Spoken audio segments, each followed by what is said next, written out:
All right, prompting. By now, this is something that you've all probably heard about, and it's really just like how you instruct and give the AI instructions. And I know a lot of times people can get intimidated. You log into ChatGPT or Claude or Lindy, and you see this blank box, and it's like, what do I put in there?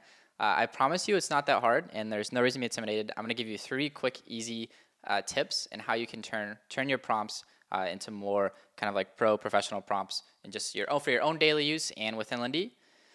Rule number one, be super specific. It's like you're talking to this like really smart intern that can go and execute and do all these things. But with that being said, they don't have context that you have. They might not understand the constraints or all these other things. And so you have to be really articulate. And like it flows into rule two of defining constraints. Like you want to almost box the AI in. Like, hey, these are your constraints that you're operating under for you to execute or do this thing. So for example here, if I was trying to write like a marketing or a copy email, I wouldn't just say, hey, here's my product, write an email. I would say, hey, like write an email under 80 words, like with this type of CTA, like here's the audience. These three adjectives are most resonate with our brand style. You can go on and on and on. Like the more specific and the more constraints is like the more closer that the AI is going to know in exactly what you want. And another kind of tip is just provide positive and negative examples. Like the AI and these language models are really good at copying things. So like the more you can give it to copy or avoid, the more it's going to learn and do better.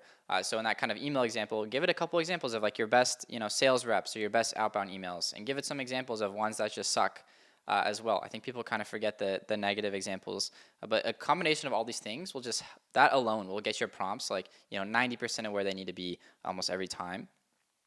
And kind of bonus, like I never write any of my prompts. Like use AI. AI understands AI more than we do. Use the AI to write prompts. And like bonus, if you use voice mode, like we articulate things. Like the way I'm talking to you guys right now, I'm saying things I probably would not sit there and type. Like I was mentioning, voicing over your prompts is particularly super powerful because you just say things you might not say if you were to type them. And so I just want to give you a quick example. I use Whisperflow. I think it's like a super awesome voice dictation app. I just hold a key and I can just talk to my computer. And AI can smooth over any filler words or typos. But just for example here, say I'm talking to Claude and I say, hey Claude, I'm explaining prompting to a group or a class. Some people are like really beginner, might not know what prompting is. Some people are really advanced. But if you were to give an overview in like say 20 words or less of like what is the three most important things to prompt and like why, how could you do so? Make it make it really easy for them and like crystal clear for them to connect and resonate with. And yeah, you can see like it's honestly like pretty raw. Like I didn't really know what I was saying as I was going throughout it. I was kind of just like adding to it. The good thing about AI is like you don't need to put the perfect crystal clear text in there. It'll make sense of all of it together. So if I hit enter, Claude's going to go ahead and spit something out here. And notice how I kind of box it in, like, hey, not over 20 words or less. Gave it some more direction, like I want it to be really crystal clear. And look at that. Claude even like bolded this thing to like make it extremely clear. Be specific about what you want. Show examples of good outputs. Break complex tasks into steps. And so just like that, we covered these first two.